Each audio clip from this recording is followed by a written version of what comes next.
ಚಾಮುಂಡಿ ಬೆಟ್ಟಕ್ಕೆ ನಟ ಪ್ರಜ್ವಲ್ ದೇವರಾಜ್ರವರು ಭೇಟಿ ನೀಡಿದ್ದು ಡೈನಾಮಿಕ್ ಪ್ರಿನ್ಸ್ ಅಭಿನಯದ ರಾಕ್ಷಸ ಸಿನಿಮಾ ಇದೇ ಮಾರ್ಚ್ 7ರಂದು ಬಿಡುಗಡೆ ಹಿನ್ನೆಲೆ ಮೈಸೂರಿಗೆ ಸಿನಿಮಾ ಪ್ರಮೋಷನ್ಗೆ ಆಗಮಿಸಿದ್ದಾರೆ ಪ್ರಜ್ವಲ್ ರವರು. ಇನ್ನು ಚಾಮುಂಡಿ ಬೆಟ್ಟಕ್ಕೆ ಮೆಟ್ಟಿಲುಗಳ ಮೂಲಕ ತೆರಳಿದ್ದು ತಾಯಿ ಆಶೀರ್ವಾದವನ್ನ ಪಡೆಯಲಿಕ್ಕೆ ಬಂದಿದ್ದೇನೆ. ನಾನು ಈ ಸಿನಿಮಾದಲ್ಲಿ ವಿಭಿನ್ನವಾದ ಪಾತ್ರದಲ್ಲಿ ಕಾಣಿಸಿಕೊಂಡಿದ್ದೇನೆ. ಪೊಲೀಸ್ ಅಧಿಕಾರಿಯಾಗಿ ಒಂದು ರೀತಿ ರೌಡಿ ತರ ಇರುವ ಪಾತ್ರದಲ್ಲಿ ಅಭಿನಯಿಸಿದ್ದೇನೆ. ಇದೇ ತಿಂಗಳ 7ರಂದು ರಾಜ್ಯಾದ್ಯಂತ ರಿಲೀಸ್ ಆಗ್ತಾ ಇದೆ ನನ್ನ ಸಿನಿಮಾ. ಒಂದೊಳ್ಳೆ ಕಂಟೆಂಟ್ ಇರುವ ಸಿನಿಮಾ ಇದಾಗಿದ್ದು ಜನರಿಗೆ ಒಂದೊಳ್ಳೆ ಮನೋರಂಜನೆಯನ್ನ ಕೊಡುವ ನಿರೀಕ್ಷೆ ಇದೆ. ಈ ಸಿನಿಮಾದಲ್ಲಿ 2 ಭಾಗ ಇದೆ. 2ನೇ ಭಾಗವೇ ಮೊದಲು ಮಾಡಿದ್ದೇವೆ. ಸಿನಿ ಪ್ರಿಯರಿಗೆ ಒಂದೊಳ್ಳೆ ಮನೋರಂಜನೆ ಕೊಡುವ ಪ್ರಯತ್ನವನ್ನ ಮಾಡಿದ್ದೇವೆ.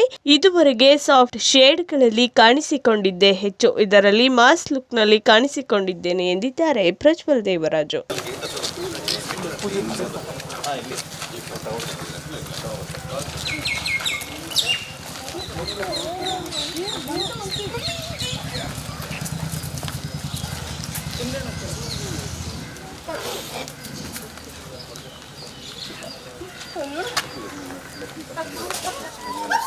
ಅಲ್ಲೇ ಐತೆ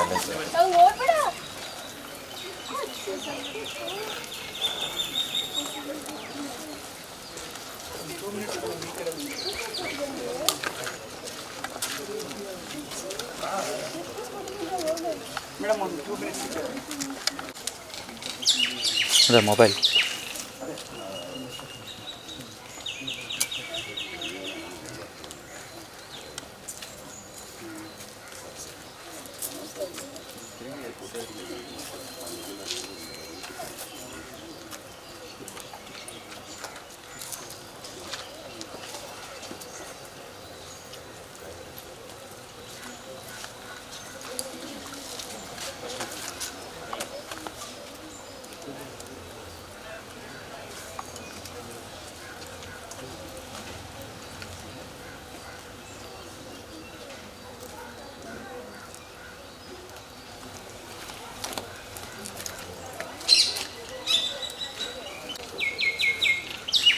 ಕಟ್ ಶಾಟ್ಸ್ ಹೌದು.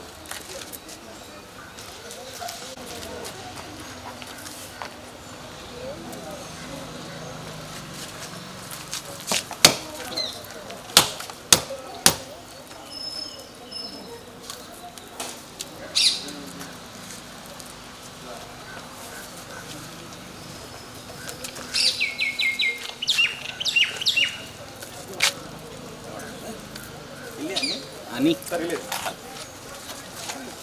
ಸರ್ ದರ್ಶು ಆಯ್ತು ರೆಡಿ.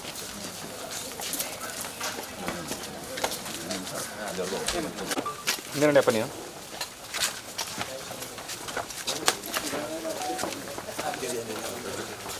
ಮೊಬೈಲ್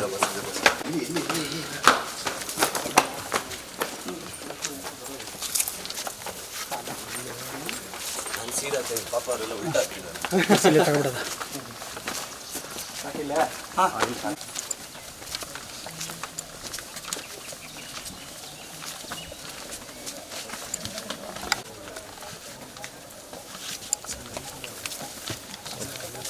ಹೌದಾ ಮತ್ತೆ ಹೌದಾ.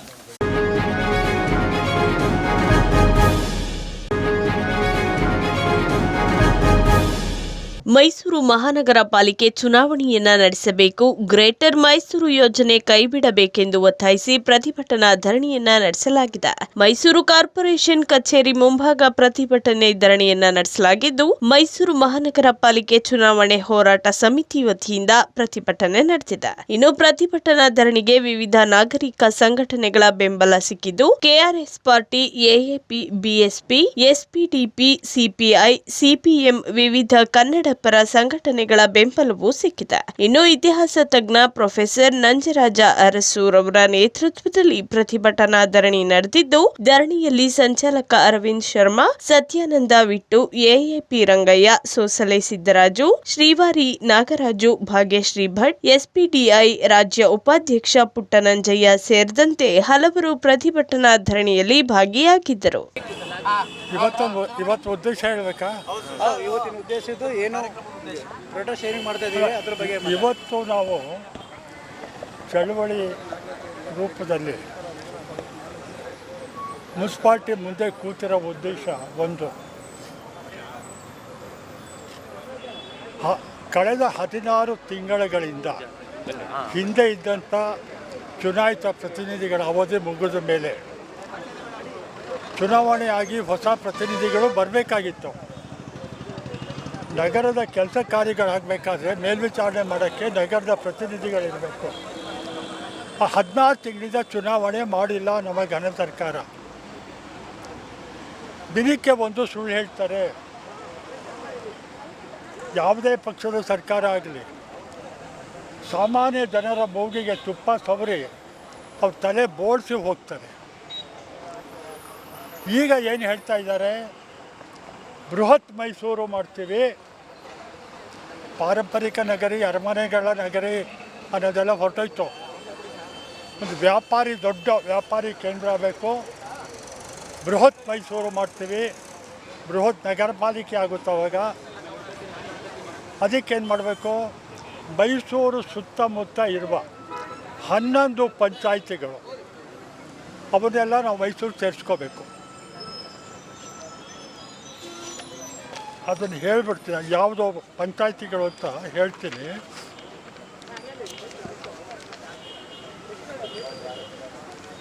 ಮೈಸೂರು ಮಹಾನಗರ ಪಾಲಿಕೆ ಇವಾಗಿದೆ. ಇದಕ್ಕೆ ಸೇರುವಂಥವು ಫೂಟ್ಗಳ್ಳಿ ನಗರಸಭೆ, ಶ್ರೀರಾಂಪುರ ಪಟ್ಟಣ ಪಂಚಾಯಿತಿ, ರಮ್ನಹಳ್ಳಿ ಪಟ್ಟಣ ಪಂಚಾಯಿತಿ, ಕಡ್ಕೋಳ ಪಟ್ಟಣ ಪಂಚಾಯಿತಿ, ಬೋಗಾದಿ ಪಟ್ಟಣ ಪಂಚಾಯಿತಿ, ಇಲವಾಲ ಗ್ರಾಮ ಪಂಚಾಯಿತಿ, ಸಿದ್ಲಿಂಪುರ ಗ್ರಾಮ ಪಂಚಾಯಿತಿ, ಚಾಮುಂಡಿ ಬೆಟ್ಟ ಗ್ರಾಮ ಪಂಚಾಯಿತಿ, ಹಾಲ್ನಹಳ್ಳಿ ಗ್ರಾಮ ಪಂಚಾಯಿತಿ, ನಾಗನಹಳ್ಳಿ ಗ್ರಾಮ ಪಂಚಾಯಿತಿ. ಇಷ್ಟನ್ನು ಸೇರಿಸಿ ಬೃಹತ್ ನಗರ ಪಾಲಿಕೆ, ಬೃಹತ್ ಮೈಸೂರಾಗುತ್ತೆ, ಬೃಹತ್ ನಗರ ಪಾಲಿಕೆ ನಾವು ಮಾಡ್ತೀವಿ. ಅಲ್ಲಿವರೆಗೆ ನೀವು ನಾವು ಹೇಳ್ದಂಗೆ ಕೇಳಿಕೊಂಡು ಸುಮ್ಮನೆ ಇದೆ. ಈಗಲೇ ಮೈಸೂರು ನಗರಕ್ಕೆ ನೀವು ನೀರು ಕೊಡೋಕ್ಕಾಗ್ತಾ ಇಲ್ಲ, ಶಾಂತಿ ಪಾಲನೆ ಮಾಡೋಕ್ಕಾಗ್ತಾ ಇಲ್ಲ, ಕಾರ್ಮಿಕರ ನಗರದಲ್ಲಿ ನೀವು ಸುಧಾರಣೆ ಮಾಡೋಕ್ಕಾಗ್ತಾ ಇಲ್ಲ. ಇವೆಲ್ಲ ಮರ್ತುಬಿಡಿ, ಬೃಹತ್ ಮೈಸೂರು ಮಾಡ್ತೀವಿ, ಅವಾಗ ನಾವು ನೋಡ್ಕೊತೀವಿ. ಬೃಹತ್